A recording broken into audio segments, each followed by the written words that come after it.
ఇదొక కొత్త రకం ఆసరా అని చెప్పవచ్చు. అదొక గేటెడ్ కమ్యూనిటీ. లోన అన్ని రిటైర్మెంట్ హోమ్స్.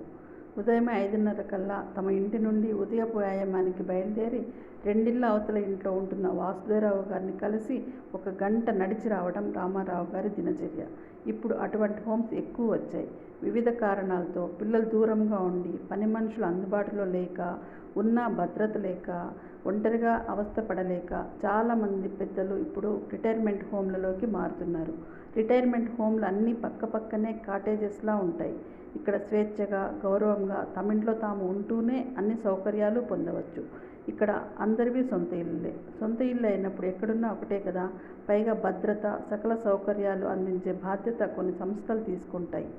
సకల సౌకర్యాలతో వృద్ధ శ్రీమంతుల ఇళ్ళు అవి. ఎన్ఆర్ఐ పిల్లలు తమ తల్లిదండ్రులకు కొనిపెట్టిన ఇళ్ళు కూడా. రామారావు గారు వెళ్ళేసరికి ఇంటి ముందు వాసుదేవరావు గారు లేరు.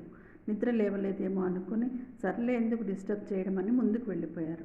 అక్కడ ఇంకో స్నేహితుడు కలవడంతో మాట్లాడుకుంటూ ముందుకు వెళ్ళిపోయారు. గంట తర్వాత తిరిగి వస్తూ చూసేటప్పటికి అప్పటికి కూడా వాసుదేవరావు గారి ఇంటి ముందు తలుపులు తెరిచి లేవు.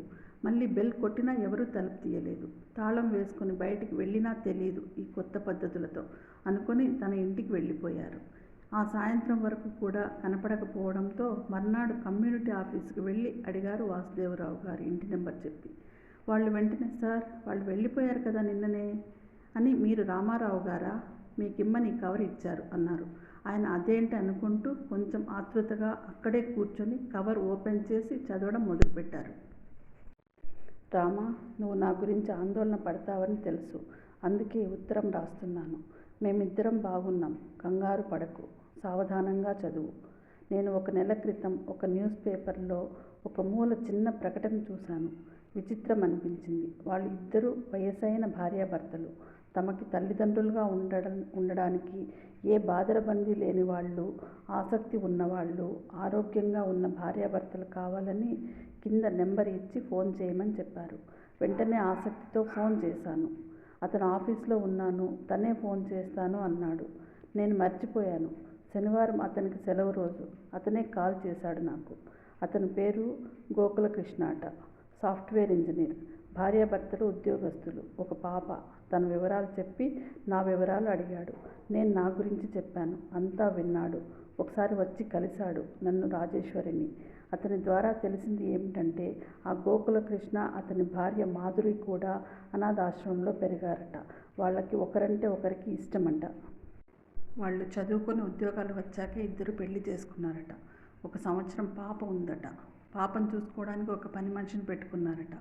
అయితే ఎవరైనా పెద్దవాళ్ళు ఇంట్లో ఉండి కనిపెట్టుకుని ఉంటే బాగుంటుందని అనిపించిందట. అతని భార్య ఆలోచనట ఇది.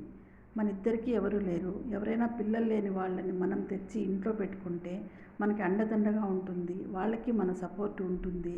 మన పాపకి తాత బామ్మల్లా ఉంటారు అని ఈ ఐడియా మాదిరి ఇచ్చిందట. అతనికి నచ్చి ఈ ప్రకటన ఇచ్చాడట. కానీ మాకు పిల్లలు ఉన్నారు కదా అని సందేహం వ్యక్తపరిచాను. మేము మా పరిస్థితి చెప్పాము. మా పిల్లలు ఒప్పుకోరేమో, గొడవ పడతారేమో అని భయపడ్డాం. కానీ మేమిద్దరం నచ్చామని అన్నాడు. అది అతని కళ్ళలో కూడా కనపడింది. మేమిద్దరం ఎడ్యుకేటెడ్స్. జాబ్ చేశాం. మా పెంపకంలో వాళ్ళ పాప చక్కగా పెరుగుతుంది అన్న నమ్మకం కలిగింది అన్నాడు. నాకు అతని పద్ధతి, అతని ఆలోచన తీరు నచ్చింది. ఇక్కడ మేము ప్రశాంతంగా జీవిస్తున్నాం. ఒంటరితనం లేదు. దేనికి లోటు లేదు. కానీ మా బ్రతుకు కూడా ఒక అర్థం ఉండాలనిపించింది.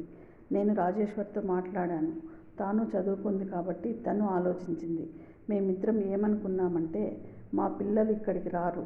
మాకు వాళ్ళ దగ్గరికి అన్నేసి గంటలు కూర్చొని విమాన ప్రయాణం చేసే ఓపిక లేదు. ఇలా ఉంటే బాగుంటుంది అనిపించింది. ఒకరోజు అతను తన భార్యను తీసుకొని వచ్చాడు. మీ అందరికీ నా స్నేహితుడు కొడుకు, కోడలు అని చెప్పాను. నీకు గుర్తుందో లేదో. ఆ అమ్మాయి కూడా మంచి పిల్ల. మాతో మనసు విప్పి మాట్లాడుతుంది. తనకు ఒక కుటుంబం కావాలని, ఇంట్లో పెద్దవాళ్ళు ఉంటే బాగుంటుందని వాళ్ళకి అనిపించిందట. వాళ్ళ పాప అన్నీ అంటే మన సభ్యత, సంస్కృతి నేర్చుకునే అవకాశం ఉంటుందని. 1 నెల రోజులుగా మేము ఒకరినొకరు బాగా తెలుసుకున్నాక, మా నలుగురు ఒకరి మీద ఒకరికి నమ్మకం ఏర్పడ్డాక, ఒక బాండింగ్ ఏర్పడ్డాక నేను మా పిల్లలతో మాట్లాడాను. వాళ్ళు షాక్ అయ్యారు. మాట్లాడారు, పోట్లాడారు. ఇదేంటి అన్నారు. వద్దు అన్నారు. మీ డబ్బులు చూసి వచ్చారేమో అన్నారు. మేము చెప్పాం వివరంగా. మా పైసా కూడా వాళ్ళు వద్దన్నారని. గోకుల్ వాళ్ళ మొత్తం వివరాలు ఇచ్చాను. వాళ్ళకి మేము, మాకు వాళ్ళు ఆసరాగా ఉందామని నిర్ణయించుకున్నామని, మాకు ఇప్పుడు కావాల్సినవి హంగులతో ఉన్న ఇళ్ళు, ఫర్నిచర్ సౌకర్యాలు కాదు, కొంచెం ప్రేమ, ఆప్యాయతలు ఇచ్చే మనుషులు కావాలని. గోకుల్, మాధురి ఇద్దరూ కూడా మీ బట్టలు తెచ్చుకుంటే తెచ్చుకోండి, అవి కూడా తీసుకురాకపోయినా పర్వాలేదు అన్నారు. వాళ్ళది 3 బెడ్రూమ్ల ఫ్లాట్, గెజిటెడ్ కమ్యూనిటీలో ఉంది. పొందికైన ఇల్లు. రోజు పొద్దున ఒక నాని వచ్చి సాయంత్రం వాళ్ళు వచ్చే వరకు పాపను చూసుకుంటుంది.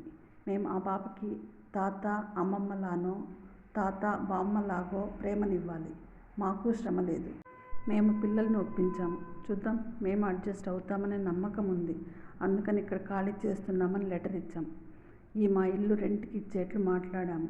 మా బట్టలు 2 సూట్ కేసుల్లో సర్దుకొని అతనితో కారులో పంపించాము. మిగిలిన ఇంట్లోని ఫర్నిచర్ అంతా అలానే ఉంచాము.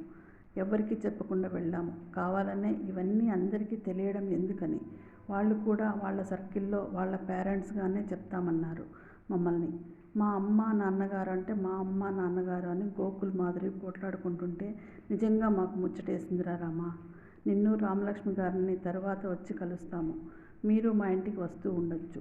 మనకి ఫోన్లు ఎలాగూ ఉన్నాయి కదా రామా. ఇద్దరం ఉండలేకపోతున్నాం. ఇది అందరి సమస్య అనుకో. చూద్దాం, ఈ దారి కొత్తగా ఉన్నా దేవుడే చూపించాడేమో. ఈ వయసులో మేము వాళ్ళకు ఉపయోగపడతామో, మాకు వాళ్ళు ఉపయోగపడతారో కాలమే నిర్ణయిస్తుంది. నువ్వు నాకు దగ్గరగా అయ్యావు కాబట్టి నీకు చెప్పడం నా బాధ్యత అనిపించింది. ఉంటాను వాసుదేవరావు అని ఉంది. రామారావు గారు లేచి, వాళ్ళు ఈ వయసులో ఏది కావాలని వెళ్ళారో అది వాళ్ళకి పుష్కలంగా దొరకాలి దేవుడా అని మనసులో అనుకొని ఆ ఉత్తరం జోబులో పెట్టుకొని ముందుకు కదిలారు. సర్వం శ్రీకృష్ణార్పణమస్తు. లోకా సమస్తా సుఖినో భవంతు.